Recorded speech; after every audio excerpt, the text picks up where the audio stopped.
Hola, bienvenidos a todos. Vamos a empezar con un análisis de lo que hace referencia a los delitos contra la seguridad vial. En este aspecto y respecto a los distintos factores que intervienen y que nos han comentado respecto de la causación de accidentes, en mi concreto ámbito, perdonen, pero es que tengo la garganta fatal.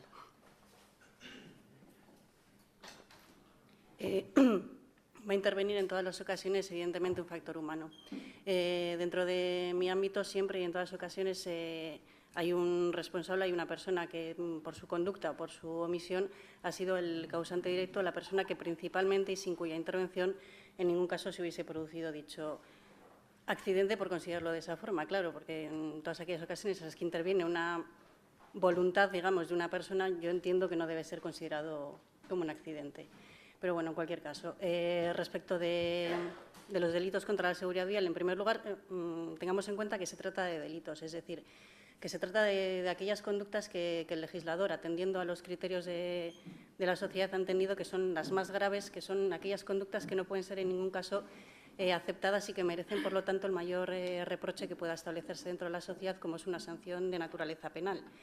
Existen, bueno, una serie de conductas. En primer lugar está la conducción a exceso de velocidad. Conducción a exceso de velocidad que hace referencia a excesos de velocidad muy graves. Esto es lo que hace referencia a una velocidad por encima del 80% de la velocidad establecida dentro de la vía. Quiero decir, no simplemente en aquellas ocasiones en las que una velocidad está establecida a 50, 80 kilómetros por hora, se circula a 90, eso no es un delito contra la seguridad vial. Se trata de excesos de velocidad que son notoriamente o que determinan un exceso totalmente que se excede de cualquier tipo de límite que podemos comprender como racional o dentro de unos usos normales.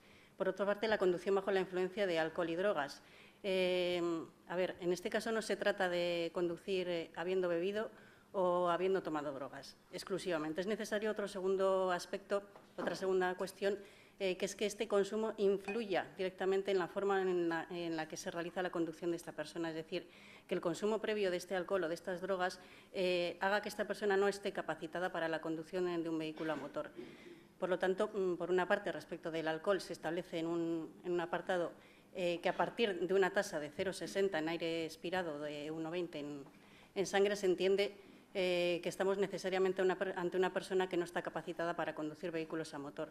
Respecto de las drogas, no se ha establecido este tipo de tasa, por una parte, porque es muy difícil determinar a partir de qué tasa de consumo, porque las drogas afectan de forma distinta que el alcohol, cada una de las drogas afecta de forma distinta no solo a cada persona, sino cada una de ellas, y no tienen la misma pureza, no es posible establecer una tasa concreta y, por lo tanto, se dificulta en este sentido la determinación de cuándo estamos ante una persona influenciada realmente por el consumo de drogas. Por lo tanto, no podemos atender a una tasa objetiva, sino que en estos casos será necesario atender a las circunstancias que concurren en el concreto hecho que se haya producido. Entonces, habrá que atender a otros factores, como puede ser pues, el estado que se puedan percibir los agentes que comparecen al lugar respecto de cómo se hallaba esta persona o la forma en que ha realizado esta conducción. Esto es, si era una conducción que notoriamente se percibía que no era la que podía realizar una persona que estaba en sus plenas facultades.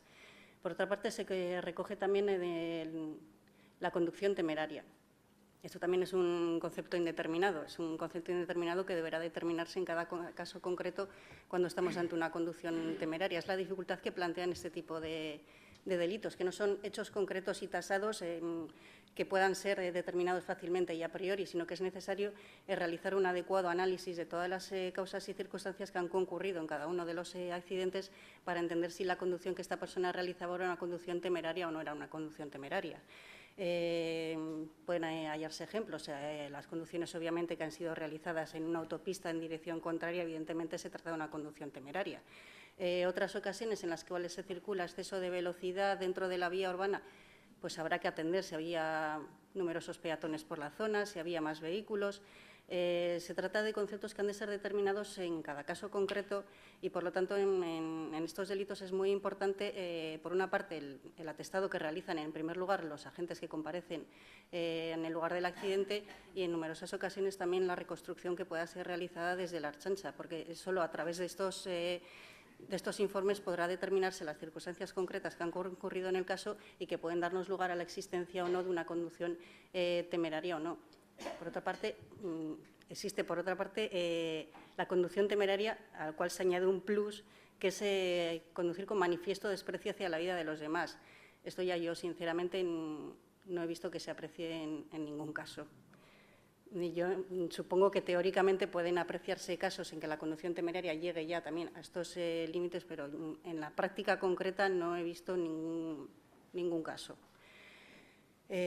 Por otra parte, está dentro del artículo 383 negarse a someterse a las pruebas legalmente establecidas cuando sea requerido por un agente para la detección del consumo de drogas o alcohol. Se entiende que negarse, cuando una persona está obligada, de acuerdo con el Reglamento General de Circulación, a someterse a estas pruebas para determinar si efectivamente conducía bajo esta influencia, es un síntoma o determina una falta de respeto también a los agentes y a la autoridad, y también es que hace que estemos ante una persona que está realizando una conducta de riesgo, ya que se puede suponer los motivos por los cuales se niega a someterse a estas pruebas. Que aquella persona que no tiene ningún temor, que no ha consumido ningún tipo de sustancias, generalmente no va a negarse a someterse a este tipo de pruebas.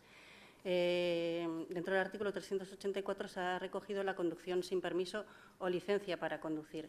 Hace referencia, evidentemente, a aquellas personas que carecen, o se entiende que carecen de cualquier tipo de habilidad para conducir porque no han superado las pruebas establecidas para obtener el permiso o licencia de conducir. Para que se trate de un delito, ha de ser una persona que carece tanto de permiso de conducir como de licencia. Esto es, una persona que conduce un vehículo a motor, un coche, contando con un permiso para conducir una moto, no está cometiendo un delito contra la seguridad vial. Ya hemos dicho que se trata exclusivamente de aquellas conductas que se entienden que son más graves. Aquella persona que conduce un concreto vehículo teniendo habilitación solo para la conducción de otro tipo de vehículos cometerá una infracción administrativa, pero no estamos ante un delito. Por último lugar, se recoge la colocación de obstáculos en la vía. O no retirar aquellos obstáculos que han sido colocados previamente. En estos supuestos podemos hallarnos ante supuestos en los cuales se tiran las señales viales colocándose en medio de la vía, aquellas ocasiones en las cuales se derraman determinadas sustancias y posteriormente no se retiran o que se derraman de forma voluntaria. Se trata de un tipo delictivo que yo creo que en principio no tenía mucho recorrido, que sin embargo desconozco por qué circunstancias en los últimos años se está dando con mayor habitualidad. Es algo que deberá ser estudiado por aquellas personas que tengan la capacidad para ello. Luego, por otro lado, fuera de lo que hace referencia a los propios delitos contra la seguridad vial, se hallan tanto los homicidios como las lesiones ocasionadas por imprudencia. Esto es, aquellas ocasiones en las que, realizando una conducción imprudente, se han ocasionado homicidios o lesiones graves. Hay que tener en cuenta que actualmente se distingue dentro del Código Penal tanto en homicidios como en lesiones graves la comisión de un delito grave o un delito leve. ¿Esto qué consecuencias puede tener? Pues si tenemos en cuenta que los delitos leves prescriben en un plazo de 6 meses, cuando la imprudencia no ha sido excesivamente grave, en aquellas ocasiones en las cuales los perjudicados, por carecer de la información adecuada en un primer momento o por su propio estado, porque no han tenido el acompañamiento que fuera correspondiente, en un plazo de 6 meses ya no podrán interponer ninguna denuncia y ya estos hechos quedarán impunes totalmente. Porque el Ministerio Fiscal, si no existen en estos casos denuncia previa del perjudicado, no puede interponer él mismo la denuncia, a no ser que la víctima haya sido una persona menor de edad o una persona discapacitada. Por lo tanto, es muy importante en estos casos que han sido rebajados a delitos leves que exista una adecuada información desde un primer momento de cuáles son los trámites o las acciones que deben ser seguidas para que luego ya sean los familiares o las personas que hayan resultado perjudicadas quienes decidan si quieren realizar una acción penal o no, en su caso. En cuanto a las penas que se prevén para este tipo de delitos, pues, en principio, TBC son trabajos en beneficio de la comunidad. La pena de multa o la pena de prisión para los delitos de conducción alcohólica y de negarse a someterse a las pruebas de detección alcohólica Respecto de los delitos de conducción temeraria, conducción con temerario desprecio, se prevé exclusivamente pena de prisión y respecto de la negativa se vuelve a prever también la posibilidad de multa, pero en este caso no es una alternativa respecto de los trabajos en beneficio de la comunidad y la prisión, sino que se prevé en todo caso que que la multa irá acompañada también de trabajos en beneficio de la comunidad. En todos los casos, salvo la negativa a someterse a las pruebas de alcoholemia, se prevé también como pena accesoria la privación, obviamente, del derecho a conducir vehículos a motor, a ciclomotores, por un plazo que suele ir entre 1 y 4 años. Generalmente, en aquellas ocasiones en las cuales no se tiene reincidencia por propia aplicación de las normas penales, se impone una privación del derecho a conducir vehículos a motor o ciclomotores que suele ir entre 1 y 2 años. Hay que tener en cuenta también que dentro del artículo 47 del Código Penal se prevé que en aquellas ocasiones en las que se haya impuesto en sentencia una privación superior a 2 años del permiso de conducir implicará la privación definitiva de este permiso de conducir. Esto es que esta persona tendrá que acudir nuevamente a la autoescuela y volver a sacarse el permiso de conducir, que no lo recuperará simplemente por el transcurso del plazo de la pena establecida. En cuanto a las penas por delitos imprudentes, en el caso de que se trate de una imprudencia grave, se prevé tanto la prisión como la privación del derecho a conducir. Cuando se trate de una imprudencia menos grave, multa y privación del derecho a conducir. Y en el caso de homicidio, es lo que he hecho referencia anteriormente, cuando se trate de una imprudencia menos grave, se realizará la tramitación mediante lo que ahora se conocen como leyes o delitos leves, lo que antes eran juicios de faltas, con la excepción de que en este caso es necesaria la denuncia previa por parte del perjudicado y que en el plazo de 6 meses sin que se haya interpuesto esa denuncia ya no será posible en ningún caso que se inicie la investigación de estos delitos. En el caso de lesiones imprudentes, también en estos casos de lesiones imprudentes estamos hablando de lesiones que pueden ser o bien simplemente lesiones que requieran un tratamiento médico, en cuyo caso se establecerá la pena de prisión o multa. En el caso de que se hayan ocasionado lesiones más graves, o sea, se hayan ocasionado la pérdida de inutilidad de un miembro u órgano principal, una deformidad o cualesquiera otras lesiones muy graves, se establece en todo caso la pena de prisión. Pero hay que tener en cuenta que en el caso de lesiones que hayan sido ocasionadas por imprudencia menos grave, incluso en el caso de que estemos ante lesiones muy graves, va a ser tramitado también mediante el sistema de delitos leves. Esto es una persona que haya sufrido,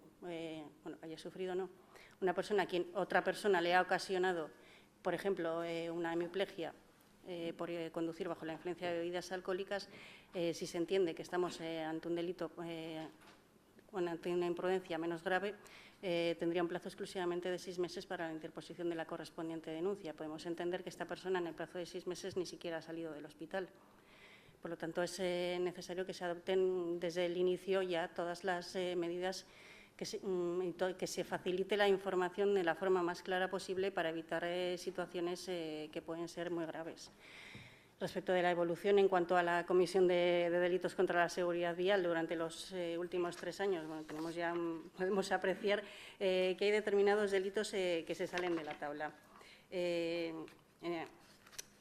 Había pensado modificar esta gráfica, pero entiendo que es una gráfica muy gráfica de cuál es la situación en la que nos hallamos en Vizcaya en estos años y yo entiendo que en los años siguientes también. El 379.2 es la conducción bajo la influencia de bebidas alcohólicas o de drogas. En el año 2013 existieron, estamos hablando en este caso en todo momento de personas condenadas en sentencia firme por la realización de estos delitos. No estamos hablando de aquellos supuestos en los que no haya podido establecerse, se trata de sentencias condenatorias firmes. En el año 2013 fueron condenadas 863 personas en Vizcaya por la realización de este delito. En el año 2014, 499. En el año 2015, 450. A ver, es un dato que podemos entender medianamente favorable. Se ha reducido prácticamente a la mitad, pero por otro lado hay que tener en cuenta que, sin embargo, se puede ver que hay una cierta estabilización después de la bajada. O sea, de 499 pasa a 450, lo cual evidentemente no es nada. Por otro lado, yo personalmente desconozco las causas por las cuales se produjo esta esta bajada. No sé si fueron campañas, no sé si se detectaron a menos personas que habían conducido de esta forma, pero en cualquier caso es notorio y evidente que estos datos no son asumibles, que no es posible semejante ranking de diferencia respecto del resto de delitos. Evidentemente, el que más destaca es también la negativa a someterse a estas pruebas, que generalmente hay que tener en cuenta que estos dos delitos hay muchas ocasiones en las que se dan de forma conjunta. Esto es, aquella persona que conduce bajo la influencia de bebidas alcohólicas o de drogas, una vez que es requerido por los agentes, también se niega a someterse a ese tipo de pruebas. En cuanto a la prevención, o qué función puede tener en cuanto a la prevención el derecho penal respecto de estos accidentes, se entiende que la teoría general del derecho dice que el derecho penal tiene dos posibles prevenciones en cuanto a la comisión del delito, la prevención general y la prevención especial. La especial hace referencia a la persona que ya ha sido condenada. Esto es, que aquella persona que ya sabe lo que le pasa cuando comete este tipo de delitos o se entiende que debería tratar de no volver a cometerlos. Pues esta debería ser la finalidad de la pena. Y la general pues hace referencia a la población en general, a cualquier persona que entienda que no quiere verse sometida a este tipo de penas, o que entiende o asume dentro de sí mismo que no es aceptable. En cuanto a la persona que ya ha sido condenada, generalmente hay que valorar positivamente que generalmente esta persona no vuelve a reincidir. Esto es, aquella persona que ha sido, la inmensa mayoría de las personas que han sido condenadas por delitos contra la seguridad vial no vuelven a cometer este tipo de delitos. Sin embargo, también hay que tener en cuenta que en el caso de que la persona sea reincidente, es un reincidente contumaz. Esto es, una persona que ha sido condenada en un primer lugar generalmente por una conducción bajo la influencia de bebidas alcohólicas. Dentro de la pena se le prohíbe también, evidentemente, se le priva del derecho a conducir vehículos a motor, a ciclomotores. Escasos meses o días después incluso se le puede detener nuevamente conduciendo, en este caso, no solo bajo la influencia de bebidas alcohólicas nuevamente, sino también cometiendo un nuevo delito, como es conducir careciendo de permiso para ello. Se le vuelve a condenar y esta persona, escasos meses después, comparece nuevamente, en este caso ya conduciendo bajo la influencia de bebidas alcohólicas, conduciendo sin permiso y siendo reincidente también en la comisión de estos delitos. Ya llegado a este momento, generalmente ya se le impone la pena de prisión, y es a partir de este momento, generalmente, cuando estas personas dejan de cometer este tipo de delitos, porque ya en ese momento le ven las orejas al lobo. Mientras han sido condenados exclusivamente a trabajos en beneficio de la comunidad o al pago de multas, pues me entienden que tampoco es tan grave lo que les ha pasado. En cuanto a la forma en la que se producen generalmente o donde son detectados la comisión de estos delitos, generalmente se trata en vías urbanas y se trata de accidentes que se producen a escasa velocidad, por suerte. Generalmente se producen, los hechos se producen por la noche, la madrugada, y generalmente las personas que realizan estas conductas van sin acompañantes. Esto que ha quedado lugar a que, por suerte, pues este tipo de accidentes den lugar a que estemos hablando exclusivamente de daños materiales. Esto es, que esta persona pues se come la correspondiente farola, se carga su vehículo y generalmente, salvo en determinadas ocasiones, no se han producido daños mayores. Por otra parte, en cuanto a… Esto es, no es ninguna estadística, es simplemente un estudio que realicé de sentencias en las que yo había intervenido y que para conocer la forma mecánica en la cual se había producido el delito contra la seguridad vial. Las personas, cuando han consumido alcohol, cuando van a coger el coche, lo primero que piensan es que me van a pillar en un control. Pues bien, las personas que fueron detectadas en un control preventivo fueron exclusivamente 37. La mayor parte de las ocasiones, las personas que conducen bajo la influencia de bebidas alcohólicas ni siquiera llegan al control de alcoholemia, porque se chocan contra la primera farola, contra el primer volardo que encuentran. 166 personas se detectó que habían conducido bajo la influencia de bebidas alcohólicas porque habían sufrido un accidente en una vía urbana por la noche a velocidad lenta, y por lo tanto los daños que presentaban eran los daños en su vehículo y los correspondientes daños en el mobiliario urbano, que bueno, serán condenados también a abonar. Por otro lado, hay que tener en cuenta actualmente que, respecto a lo que he comentado anteriormente de la reincidencia, que cuando reincidente se impone ya una pena de prisión, que ya es, bueno, digamos, algo que ya detiene a las personas a realizar este tipo de conductas, nos encontramos ahora con una interpretación de la jurisprudencia según la cual la conducción bajo la influencia de bebidas alcohólicas y el delito de conducción sin carnet no van a hacer reincidencia entre sí. Por lo tanto, se nos ha limitado gravemente la posibilidad de imponer estas penas de prisión o de solicitar estas penas de prisión. Es lo que hay. En cuanto a los problemas que podemos apreciar respecto de las ideas en cuanto a prevención de la norma penal, es que tratan de influir en la conciencia de cada uno. Esto es, que cada uno, una persona que ha sido condenada o una persona que prevé que pueda ser condenada por un delito, tiene que pensar por sí mismo, tiene que asumir que no quiere ser condenado, que no quiere realizar este tipo de conductas que van en contra de la sociedad o que pueden poner en peligro a terceras personas. Sin embargo, hay que tener en cuenta que esto se ve contradicho, por una parte, porque vivimos en una sociedad en la cual el consumo de alcohol no es solo habitual, sino que está plenamente aceptado y es una costumbre firmemente arraigada. Y, por otro lado, tampoco hay ningún tipo de percepción en cuanto a los riesgos que supone conducir un vehículo a motor. Riesgos en general, o sea, sin haber consumido ningún tipo de sustancia, ni de alcohol, ni de nada. La gente no es consciente de que están conduciendo máquinas de matar, en absoluto. Ya no digo nada, la conciencia que puedan tener de su capacidad en el manejo de estas máquinas una vez que han consumido alcohol. Evidentemente, no son conscientes en absoluto ni de que no están capacitados para conducir estos vehículos y que estos vehículos son armas de matar. En cuanto a los efectos del alcohol en el conductor, Joan Arrieta nos lo hubiese explicado más detenidamente, pero bueno, alteraciones en el comportamiento, o sea, una percepción de falsa seguridad en sí mismo, alteraciones en la percepción del tráfico, no ven la farola contra la que se chocan, no ven tampoco a los peatones, tampoco son capaces de prestar la debida atención. Evidentemente, estas personas, por una parte, tienen la falsa conciencia de que son plenamente capaces de conducir este vehículo a motor y, por otro lado, no perciben los riesgos que están generando. En una alcoholemia entre 0,3 y 0,5 gramos por litro, que esto es inferior a la tasa legalmente establecida, que es de 0,60, el riesgo de sufrir un accidente es el doble que si no se ha ingerido ningún tipo de alcohol. En el caso de que estemos ante una tasa de alcoholemia de entre 0,5 y 0,8 gramos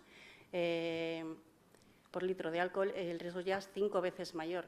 O sea, estamos hablando de un 0,3, generalmente no estaremos hablando de un delito contra la seguridad vial y, sin embargo, el riesgo de producir un accidente ya es el doble de aquella persona que no ha consumido nada. Vivimos existe una tolerancia social a las conductas contra la seguridad vial. Esto es, a pesar de que están previstas dentro del Código Penal, a pesar de que generalmente las normas penales se entiende que son para aquellas conductas más graves, sin embargo, la gente no percibe a aquella persona que ha sido condenada por un delito contra la seguridad vial como un delincuente. Entiende que es una persona que ha tenido mala suerte, pues, que ha realizado lo que realiza la inmensa mayoría de las personas, que es conducir habiendo bebido, y le han pillado. Mala suerte. Por otra parte, no se perciben los riesgos implícitos a conducir bajo la influencia de bebidas alcohólicas y, por lo tanto, se entiende que los delitos contra la seguridad vial en realidad no son verdaderos delitos. Yo entiendo que es la concepción que tiene la sociedad y es algo que he podido apreciar bastante a menudo. En cuanto a los excesos de velocidad que también se dan, que también se prevé como uno de los delitos contra la seguridad vial, una colisión a 60 km por hora implica una caída desde 14 metros. Una colisión a 120 km por hora es una caída desde 57 metros. Hay que tener en cuenta también, en el caso de que se produzca un accidente circulando a 20 km por hora, se producen desperfectos leves. Entre 20 y 40 ya estamos ante contusiones o heridas. Entre 40 y 60 km por hora podemos encontrarnos huesos rotos, cortes con cristales. Entre 60 y 80 ya tenemos fracturas de huesos y probable pérdida de extremidades. A más de 80 km por hora, si se produce un accidente, lo más probable es que estemos ante lesiones permanentes y muerte. En cuanto a la distancia de detención, esto es algo que tampoco nadie tiene en cuenta a la hora de ponerse al volante. Nadie mantiene una distancia de detención, nadie tiene en cuenta la velocidad a la que debe circular para, evidentemente, poder evitar colisionar con otro vehículo. Por lo tanto, hay que tener en cuenta que las consecuencias de estas percepciones sociales de que realmente no existen estos riesgos, de que efectivamente conducir un vehículo a motor a exceso de velocidad, conducir un vehículo a motor bajo la influencia de bebidas alcohólicas no son delitos, no son circunstancias graves, da lugar a que evidentemente estemos hablando de estos números de delitos contra la seguridad vial que no son asumibles en modo alguno respecto de la conducción bajo la influencia de bebidas alcohólicas o conducción bajo la influencia de drogas. Estamos hablando también de reincidencias, con el problema que hemos hablado de que la conducción sin permiso ya no va a hacer reincidencia respecto de la conducción alcohólica. Por lo tanto, esta persona se entenderá que ha realizado la segunda conducta careciendo de antecedentes penales y, por lo tanto, no se le podrá imponer una pena de prisión o una pena más grave a la conducta que efectivamente está desarrollando. Es evidente que estos números no son asumibles y que es necesario realizar labores que exceden del ámbito del derecho penal, en el cual nosotros no podemos intervenir. Labores de reeducación en la sociedad o de concienciación de los riesgos que suponen tanto la conducción bajo la influencia de bebidas alcohólicas como la conducción en sí misma realizada. También pueden tener determinados efectos las mejoras técnicas en los vehículos, pero claro, en primer lugar es necesario que una persona sea consciente de cuáles son los riesgos cuando se pone al volante, de cuáles son las conductas que no debe llevar a cabo y de las consecuencias que efectivamente pueden tener sus conductas. En cuanto a la investigación de estos delitos, en cuanto a la investigación de los delitos bajo la influencia de bebidas alcohólicas, hay ocasiones en las cuales no se plantea ningún tipo de problema y es aquellas ocasiones en las cuales la persona se le puede realizar una prueba de detección alcohólica mediante aire expirado y arroja más de 0,60. En principio, si ha tenido un accidente ya no hay ningún tipo de problema, ya que la condena es automática. En el caso de que estemos ante controles preventivos, será necesario que arroje una tasa mayor, ya que los etilómetros tienen un margen de error del 5%, en más o menos 5%, en beneficio del reo, ha de reducirse en un 5% y, por lo tanto, será necesario que arroje un resultado de más de 0,64 gramos por litro de aire expirado. En el caso de que estemos hablando de personas bajo la influencia de drogas, por una parte existe el problema de que no existen, están empezando a fabricarse detectores del consumo de drogas avanzados o igual más o menos rápidos, ya que antes no existían, actualmente existen los test salivares, pero que en cualquier caso tardan entre 10 y 20 minutos en arrojar un resultado, con la necesidad, claro, de que esa persona que se halla bajo la influencia de drogas es allí tranquila dentro del coche mientras se obtiene el resultado. Por otro lado, también hay ocasiones en las cuales la propia persona que ha ocasionado el accidente presenta lesiones graves. Y lesiones graves que requieren que sea trasladado al hospital, incluso en ocasiones que esté inconsciente. Evidentemente, esta persona no podrá realizar ningún tipo de prueba en aire aspirado y será necesario realizar un análisis de sangre de la misma.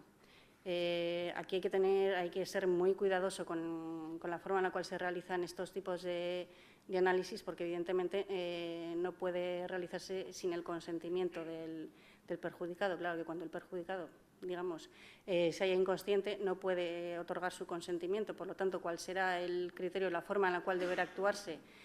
A ver, cuando esta persona es ingresada en el hospital, antes de realizar ningún tipo de actuación sobre el mismo, se le va a realizar un análisis de sangre, porque evidentemente los médicos quieren saber qué es lo que ha consumido esta persona antes de darle cualquier tipo de anestesia o cualquier tipo de medicamento, no vaya a ser que lo maten. Por lo tanto, ¿qué es lo que deberá hacerse? Deberá requerirse al hospital para que conserve esta muestra de sangre que le ha sido extraída, que la conserve. Y posteriormente, una vez que se haya obtenido una autorización judicial para el análisis de la misma, deberá procederse al análisis de esta muestra de sangre para determinar si esta persona efectivamente se halla bajo la influencia de bebidas alcohólicas o de drogas y la tasa correspondiente que arrojaba, porque en defecto del consentimiento del propio interesado, solo mediante resolución judicial será válida esta prueba y podrá incorporarse en un procedimiento penal. En aquellas ocasiones en las cuales se extrae sin consentimiento, se analiza antes de que llegue el auto que la autoriza, pues, bueno, pues estamos lamentablemente ante situaciones en las que nos vemos abocados a una sentencia absolutoria porque la prueba va a ser considerada nula y, por lo tanto, carecerá de cualquier tipo de relevancia. Y no podemos atender, en este caso, a la diligencia de estado psicofísico que realicen los agentes, porque una persona que está inconsciente generalmente no presenta ningún tipo de síntoma de haber consumido alcohol o drogas. Y, por lo tanto, es muy importante que se sigan las pautas o los procedimientos adecuados para garantizar que estemos ante una prueba válida y que efectivamente nos pueda servir para obtener una sentencia condenatoria. Pues muchas gracias por su atención.